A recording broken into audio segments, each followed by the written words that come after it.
കണ്ടോ, ഇങ്ങനെയാണ് ഇരിക്കുക മിക്സിയിലിട്ട് കഴിഞ്ഞാൽ. അപ്പോൾ ഞാനൊരു വീഡിയോ ഇട്ടിരുന്നു, ഇടിയഞ്ചക്കയുടെ വീഡിയോ. അത് സാധാരണ ഇടിയഞ്ചക്ക തോരൻ വെക്കുന്ന നല്ല സ്വാദുള്ള ടേസ്റ്റുള്ള രീതിയിലുള്ളതാണ് ഞാൻ വെച്ചിട്ടുള്ളത്. അത് ഞാൻ ജെനുവിനായിട്ടാണ് ചെയ്തിട്ടുള്ളത്. അതിലൊരു നെഗറ്റീവ് കമൻറ്റ് വന്നിരുന്നു, നിങ്ങളത് ചെയ്തത് ശരിയല്ല, നിങ്ങൾ എടുത്ത ചക്കയുടെ വലുപ്പം ശരിയല്ല എന്നൊക്കെ പറഞ്ഞിട്ട്. ഞാനത് ജെനുവിനായിട്ടാണ് എല്ലാ വീഡിയോസും, എല്ലാ കുക്കിംഗ് വീഡിയോസ് ആയാലും എന്ത് വീഡിയോസ് ആയാലും ഞാൻ ജെന്യൂനായിട്ടാണ് ചെയ്യുന്നത്. അപ്പോൾ ഞാൻ എടുത്ത ചക്കയുടെ വലിപ്പം കറക്റ്റ് ചക്കയുടെ വലിപ്പമാണ്. നിങ്ങൾക്ക് ഇടിയൻ ചക്ക എടുക്കുമ്പോൾ മുള്ള് പരക്കാത്ത ടൈപ്പ് വേണം എടുക്കാൻ. മുള്ള് പരന്നു കഴിഞ്ഞാൽ അതിൽ ചോളകൾ രൂപപ്പെട്ടിട്ടുണ്ടാവും. അത് നമുക്ക് ഇടിയൻ ചക്കയ്ക്കായിട്ട് എടുക്കാൻ പറ്റത്തില്ല. അപ്പോൾ ചെറിയ ചക്ക വേണം എടുക്കാൻ. അത് വെച്ചിട്ട് തീരെ ചെറിയ ചക്കയല്ല, ഇത്രയും വലുപ്പത്തിലുള്ള ചക്കയൊക്കെ എടുക്കാം. കുറച്ചും കൂടി വലുപ്പമായാലും അത് ഇടിയൻ ചക്കയുടെ വലുപ്പം തന്നെയാണ്.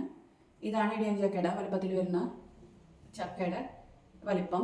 ഇതിൽ കണ്ടറിയാം, ഇതിൽ ചക്കയുടെ മുള്ളൊന്നും പറഞ്ഞിട്ടില്ല. കണ്ടോ, ഇത് ഇങ്ങനെയാണ് ഇരിക്കേണ്ടത്. ഇടിയൻ ചക്ക എടുക്കുമ്പോൾ അതിൻ്റെ വലിപ്പം ഇങ്ങനെയായിരിക്കണം. നിങ്ങളത് വീഡിയോയിൽ കണ്ടാൽ നിങ്ങൾക്ക് മനസ്സിലാവും. ഇനി ഇത് ആൾ പറഞ്ഞ രീതിയിൽ ഞാനതൊന്ന് മിക്സിയിൽ അടിച്ചിട്ടുള്ളത് കാണിച്ചു തരാം. മറ്റേ രീതി എൻ്റെ വീഡിയോയിൽ നോക്കിയാലും മനസ്സിലാവും. ഞാൻ ഇങ്ങനെയാണ് മറ്റേ രീതിയിൽ ചെയ്തിട്ടുള്ളത്. ആ രീതിയിൽ ചെയ്യുമ്പോൾ കറക്റ്റ് പൂ പോലെ നമുക്ക് വിടർന്ന് കിട്ടും.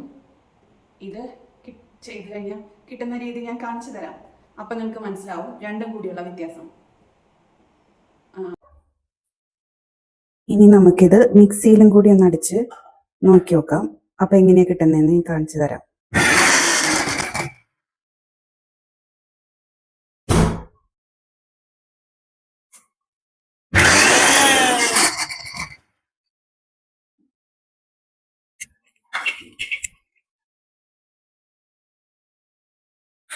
കണ്ടോ, ഇങ്ങനെയാണ് ഇരിക്കുന്നത്. ഇനി നമുക്കതൊരു പ്ലേറ്റിലേക്ക് മാറ്റിയിട്ട് ഇതിൻ്റെ അടിഭാഗവും എല്ലാ ഭാഗവും എങ്ങനെ ഇരിക്കുന്നത് ശരിയായ ഒരു ഉപയോഗം നോക്കാം.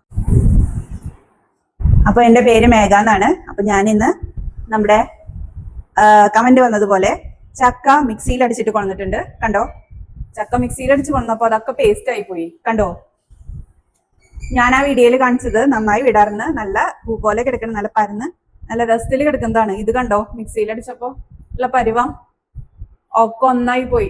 കണ്ടോ, മിക്സിയിലൊന്ന് ക്രഷ് ചെയ്തെടുത്തോളൂ, ഞാൻ അരച്ചൊന്നും എടുത്തില്ല. അരച്ചെങ്കിൽ പിന്നെ പറയാതിരിക്കുക ഭേദം.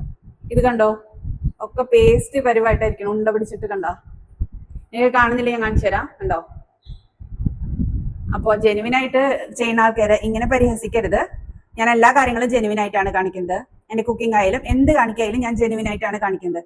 ജെനുവിനായിട്ട് കാണിക്കുന്ന ആൾക്കാരെ ഇങ്ങനെ കുറച്ച് പറയും, ഇങ്ങനെ പറയുമ്പോൾ നമുക്ക് കുറച്ച് ദുഃഖം വരും, വിഷമം വരും.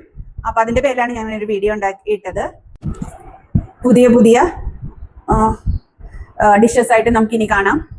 അപ്പോൾ എന്നെ സപ്പോർട്ട് ചെയ്യാൻ മറക്കരുത്. വീഡിയോ ഇഷ്ടമായ സബ്സ്ക്രൈബ് ചെയ്യാനും വീഡിയോ മറ്റുള്ളവർക്ക് ഷെയർ ചെയ്യാനും ലൈക്ക് അടിക്കാനും മറക്കരുത്. അപ്പോൾ നല്ലൊരു വീഡിയോയുമായി അടുത്ത വീഡിയോയിൽ കാണാം. ബൈ.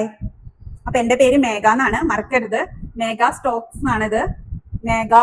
മേഘയല്ല, മേഘ സ്റ്റോക്സ് എന്നാണ് ഈ ചാനലിന്റെ പേര്. അപ്പൊ എന്നെ ആരും മറക്കില്ലെന്ന് വിചാരിക്കുന്നു. അപ്പൊ അടുത്ത വീഡിയോയിൽ കാണാം കേട്ടോ. ബൈ.